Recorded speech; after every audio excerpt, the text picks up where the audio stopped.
ஏன் இந்த பிள்ளைகள் அப்படி சத்தம் போடுது? எலெக்ஷன் நடக்க போகுது. எலெக்ஷன்னா இந்த ஓட்டு போடுவாங்க அதானே?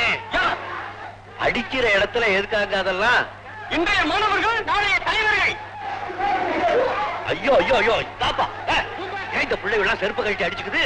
நாளைய சட்டசபைக்கு தயாராகிறாங்க. ஆமா, நீங்க யாரு? என் தம்பி பவுரு இங்க தங்கி இருக்காருங்க, அவரை பார்க்க வந்தேன். பல்லு குச்சி பவுனா? அவரு பேர் அதான். அண்ணே அண்ணே வாங்க, ரூமுக்கு வாங்க.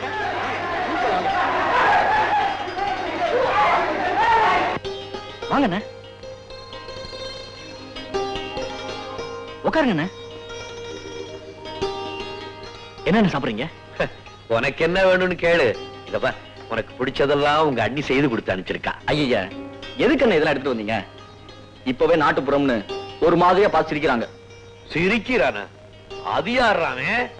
சிரிக்கிறவனை கூப்பிடு, அவன் வாயை கிழிச்சு விடுறான். கிழிச்சு மெல்ல பேசுங்க. என்னண்ணா நீங்க நம்ம ஊர்ல பேசுற மாதிரி பேசுறீங்க?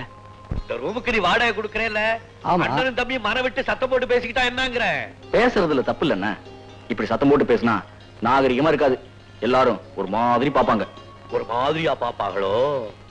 ஆமா, வெளியில படிக்கிற பிள்ளைகள்லாம் செருப்ப கழட்டி ஒருத்தனுக்கு ஒருத்தன் அடிச்சுக்கிறானே, அத ஒரு மாதிரியா பார்க்க மாட்டாங்களோ? அது சரி. தேர்தல்னு வந்துருச்சுன்னா படிச்சவன் படிக்காதவன் எல்லா பயனும் ஒண்ணுதான் சொல்ற. ஆமாண்ண. அது கடகட்டும் கழுத. நம்ம நிலைமையை நீ மறந்துடாதப்பா. எல்லார்கிட்டையும் பக்குவமா நல்ல பிள்ளையா நடந்துக்க. நல்லா படிச்சு பெரிய டாக்டர் ஆயிடு அம்பிடுதேன். நீ கேட்ட பணம்பா. அதுக்குள்ள எப்படி என்ன இவ்வளவு பணம் சேர்த்தீங்க? நானாப்பா சேர்த்தேன், ஊரே சேர்த்து கொடுத்துச்சு. அவனு எடாத, எதையுமே எண்ணி பார்க்காம வைக்காத. முதல்ல எண்ணு. அத எண்ணிக்கை சரியா இருக்கும்னா? எண்ணிக்கைக்காக நான் சொல்லப்பா. கசங்கி நனைஞ்சு வேர்வப்பட்டு கரப்பட்டு எத்தனையோ கையில இருந்து வந்த பணம் பாயுது. அதை எண்ணிப்பாருன்னு சொன்னேன். சரிங்கண்ணா. அந்த நினைப்போட நீ செலவு பண்ணினா போதும்.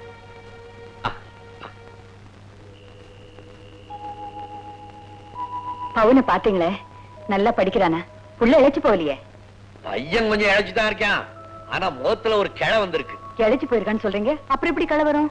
அறிவு வளர வளர மனுஷனுக்கு மூஞ்சில ஒரு கிழ வந்து அப்படியே தேசஸா இருக்கும். அப்படியா சொல்றீங்க? ஆமா லட்சுமி, படிச்சவங்க அறிவாளிங்க மேதைங்க இவங்களெல்லாம் நீ பாத்திருக்கியா? கண்ணு சும்மா பளபளபளன்னு இருக்கும். அந்த கண்ணை பார்த்து நம்ம பேசவே முடியாது. இத நீங்க சொல்றீங்களா? உங்க கண்ணை நேருக்கு நேரா பார்த்து பேச முடியாம தவிக்கிற தவிப்பு எனக்கு தானே தெரியும். எங்கண்ண பார்த்தா பைத்தியம், எங்கள்ல என்ன இருக்கு? நான் படிப்பறிவே இல்லாத முண்டம். சில நேரம் உனக்கு என்ன பதில் சொல்றேன்னு தெரியாம அந்த மாதிரி திரு திருன்னு முழிப்பேன். அதை வச்சுக்கிட்டு நீ சொல்ற. இந்த நேரத்துல எங்க கிளம்புறீங்க? அது சிறுமலை காட்டுக்கு ஆனை காவலுக்கு போலான்னு. எதுக்கு இந்த புது வேலை? அது காட்டு ஆனை வந்து அடிச்சுடுதான்.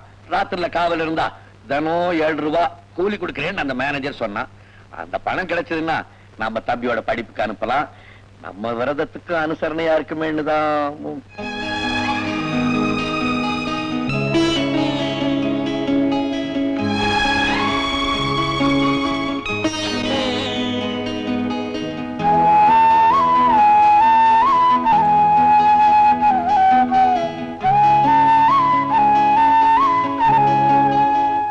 என்ன லட்சுமி உம்முன்னு இருக்கே, கோமா?